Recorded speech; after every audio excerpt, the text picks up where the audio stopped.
जय Hind everyone.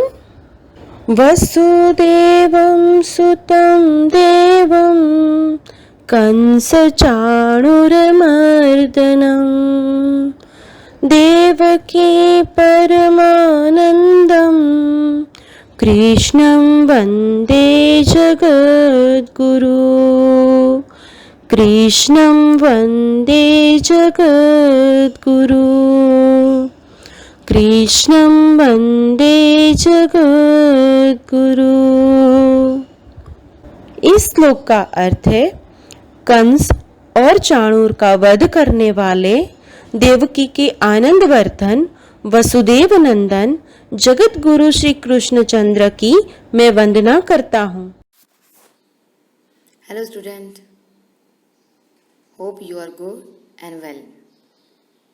Today we are going to learn our exercise of chapter number 7 in Hindi Parivesh.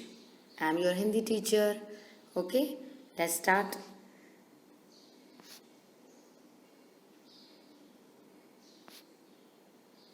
बच्चों हमने नए शब्द पढ़ लिए थे पेज नंबर 56 में। नए शब्द हम रीड कर चुके हैं, मुहावरे हम रीड कर चुके हैं। अब हम आएंगे एक्सरसाइज में। एक्सरसाइज चैप्टर नंबर 7 संभव की भूल। बच्चों सबसे पहले आता है श्रुतलेख, जिसमें लिसनिंग एंड राइटिंग होता है।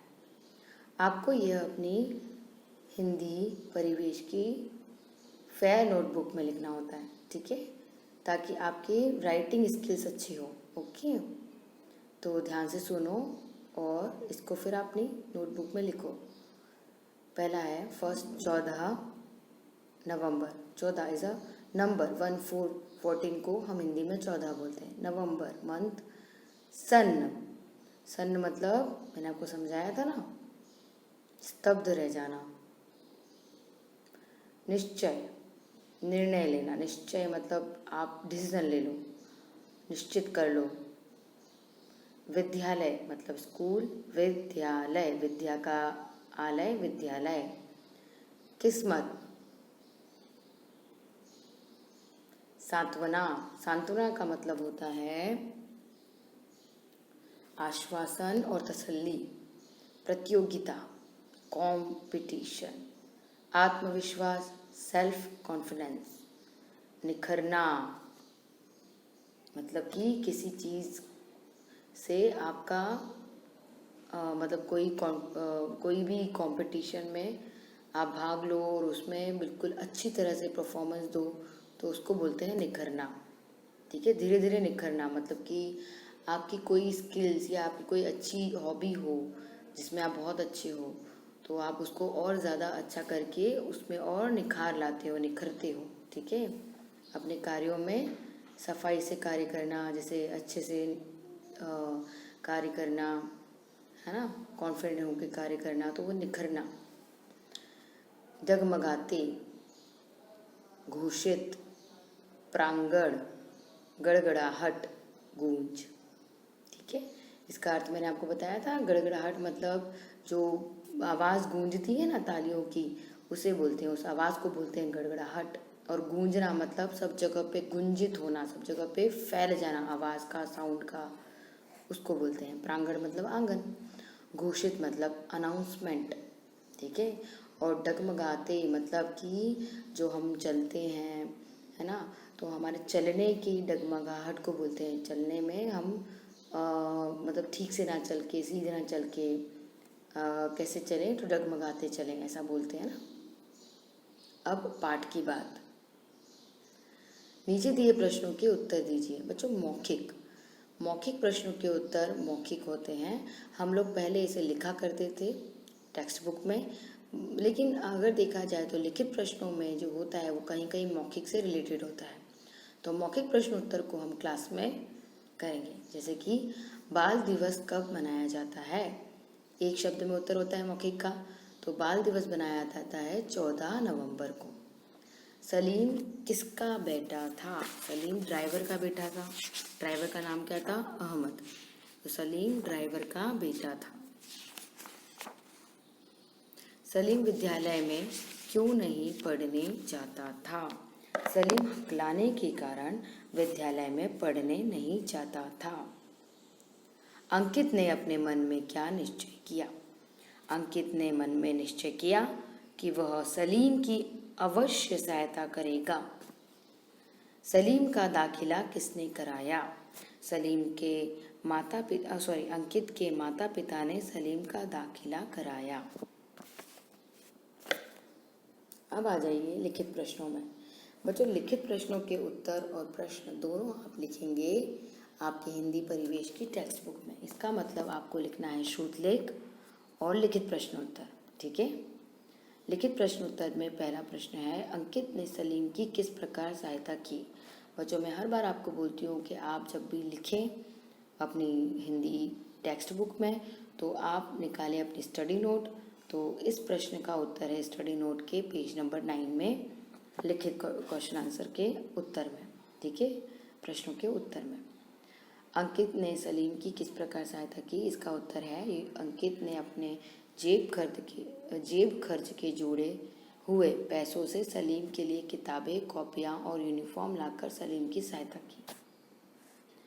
सलीम विद्यालय जाने से क्यों झिझकता था? सलीम अपने हकलाने के कारण विद्यालय जाने में झिझकता था। सलीम कौन सा गुण अंकित को अच्छा लगा? सलीम का गाना अंकित को अच्छा लगा। ये गुण है उसका, वो गाना बहुत मधुर गाता था। अंकित ने सलीम की हिम्मत क्यों बढ़ाई? अंकित ने सलीम की हिम्मत उसकी प्रतिभा को सबके सामने लाने के लिए बढ़ाई। सलीम को गायन प्रतियोगिता में कौन सा पुरस्कार प्राप्त हुआ? सलीम को गायन प्रतियोगिता में प्रथम पुरस्कार प्राप्त हुआ। तो इस तरह से बच्चों आप लिखित प्रश्नों के उत्तर अपनी हिंदी टेक्स्ट बुक में लिखें और पेज नंबर 9 स्टडी नोट में पेज नंबर 9 में इसके सारे उत्तर लिखे हैं। अब आ जाइए प्रश्न नंबर 2 में। बच्चों ध्यान से सुनिएगा, सही उत्तर चुनकर आपको उस पर निशान लगाना है। MCQ question Singh. अंकित के ड्राइवर का क्या नाम था? अहमद। बाल दिवस किसके जन्मदिन के अवसर पर मनाया जाता है? आप जानते हैं ना, इन तीनों में से किसमें? जवाहरलाल नेहरू, जिसे हम चाचा नेहरू भी कहते हैं। अंकित ने किस प्रकार सलीम की किताबें, कॉपियाँ खरीदी? अपनी जेब खर्च के पैसों से, अपनी जेब खर्च पॉकेट मनी से उसने अंकित की किताबें, कॉपियाँ खरीदी और यूनिफॉर्म भी। ठीक है। अब आ जाइए थर्ड में। नीचे कुछ उत्तर दिए गए हैं, उनके लिए प्रश्न बनाइए। अब जैसे कि प्रश्न बनाइए, आपको इसको प्रश्न बना के देना है। जो उत्तर है आपको दिया हुआ है, आपको उसका प्रश्न बनाना है, तो बहुत आसान है। अंकित को लेने उसके ड्राइवर अंकल आए थे। तो प्रश्न क्या, कौन, कैसे, इस तरह के होते हैं और उसके आगे होता है एक प्रश्न चिन्ह। तो यहाँ आपको प्रश्न बनाना है, अंकित को लेने कौन आया था? ठीक है, और प्रश्न चिन्ह। अंकित के मन में सहयोग की भावना को देखकर उसके माता पिता गदगद हो उठे। तो इसका प्रश्न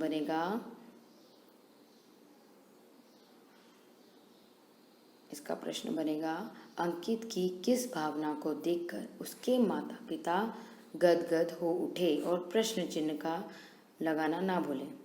सभी ने तालियां बजाकर सलीम का हौसला बढ़ाया। तो सभी ने तालियां बजाकर किसका हौसला बढ़ाया, और प्रश्न चिन्ह। सलीम ने गायन प्रतियोगिता में देशभक्ति का गीत सुनाया।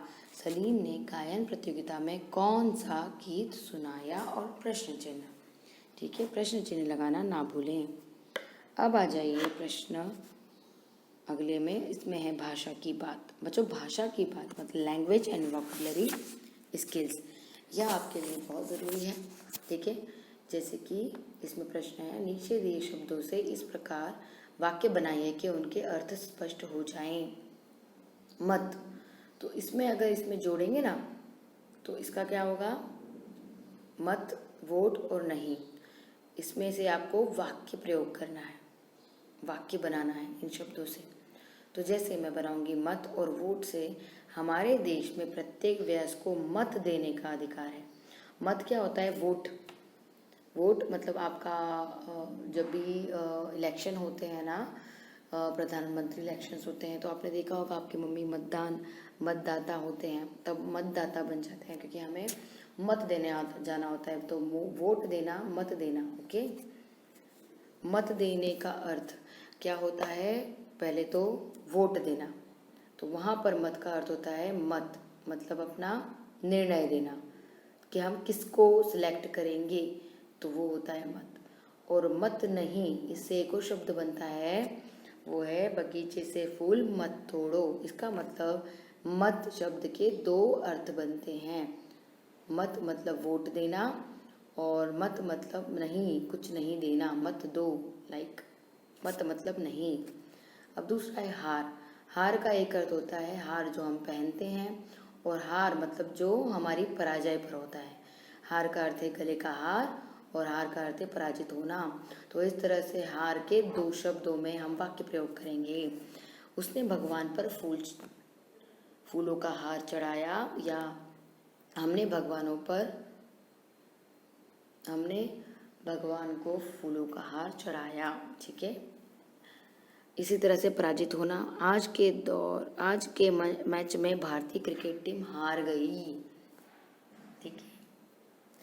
अब ऐसे ही अंक में भी दो होता है, एक अंक संख्या को बोलते हैं और एक अंक गोद को, जैसे कि हम हिंदी में कविताओं में पढ़ते हैं।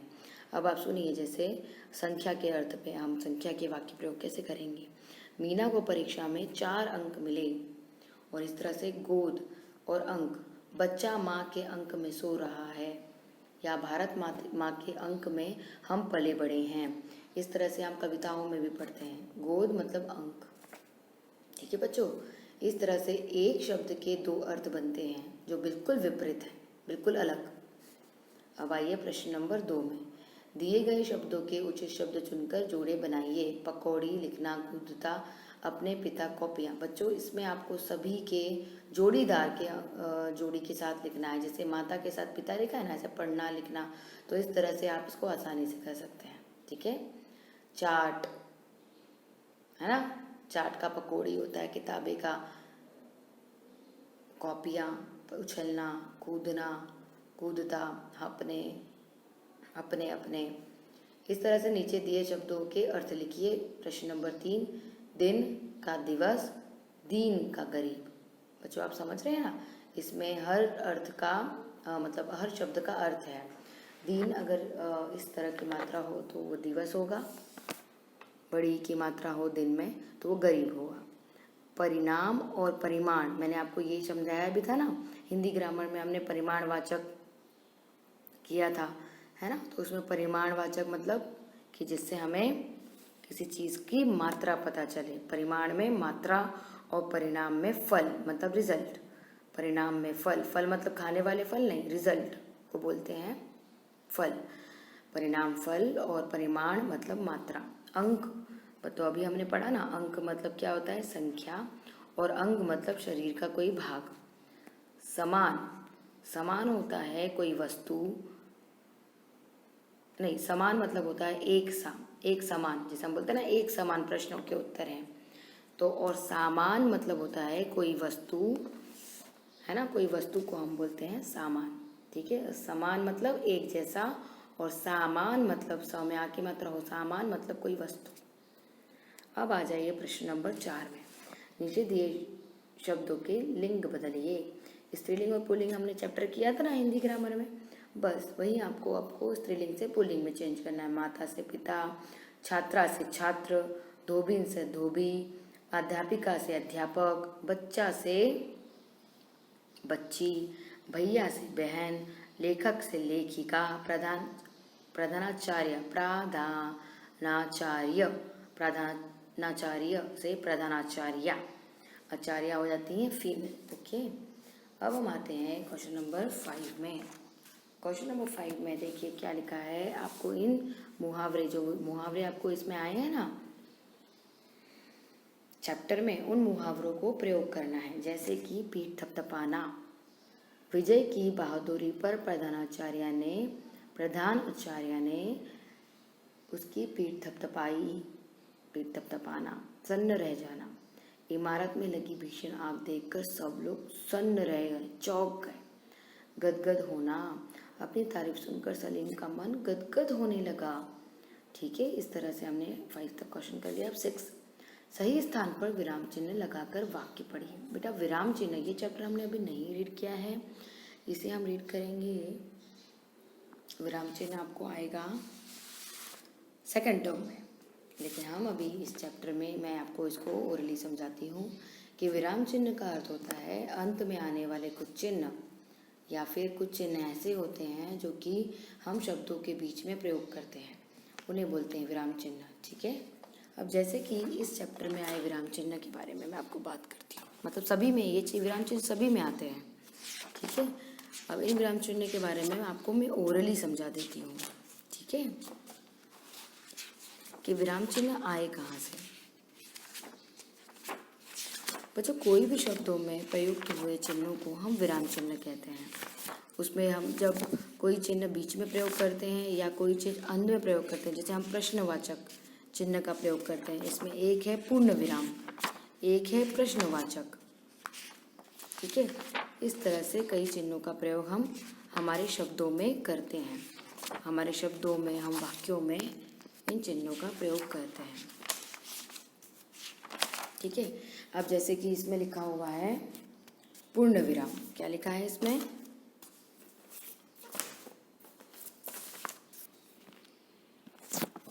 पूर्ण विराम, प्रश्नवाचक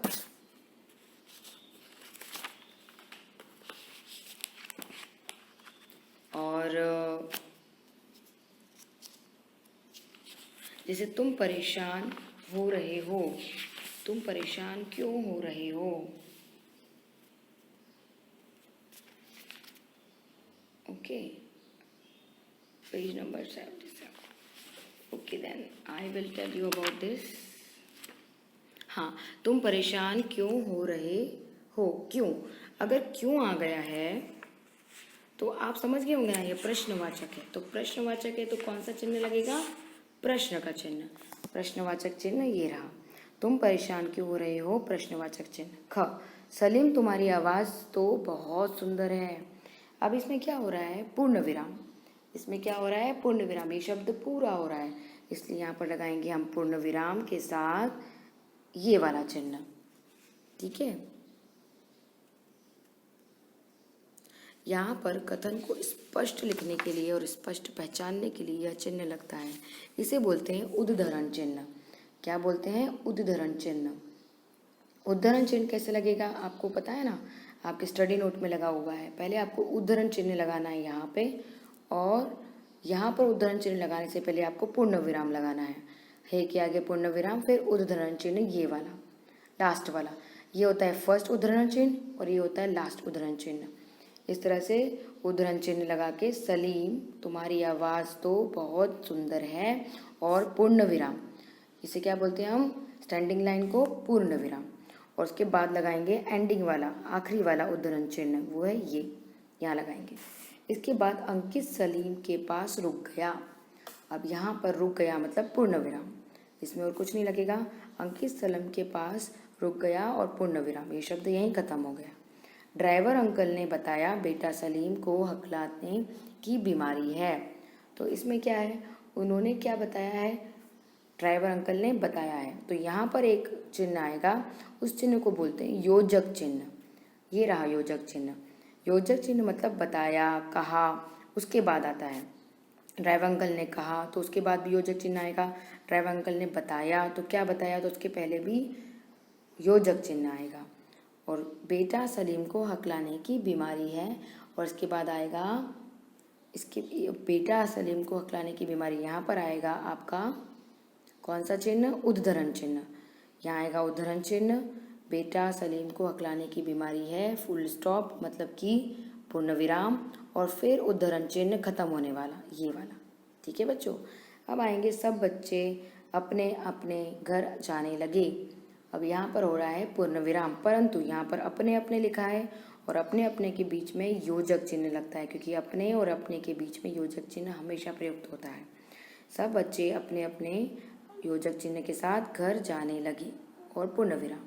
ठीक है बच्चों, तो इस तरह से चिन्ह, विराम चिन्ह जब हम पढ़ेंगे ना ये चैप्टर, तब आपको ये बहुत अच्छी तरह समझ आएगा। अभी हमने ओरली किया है, अब आ जाइए मूल्य प्रयोग प्रश्नों में।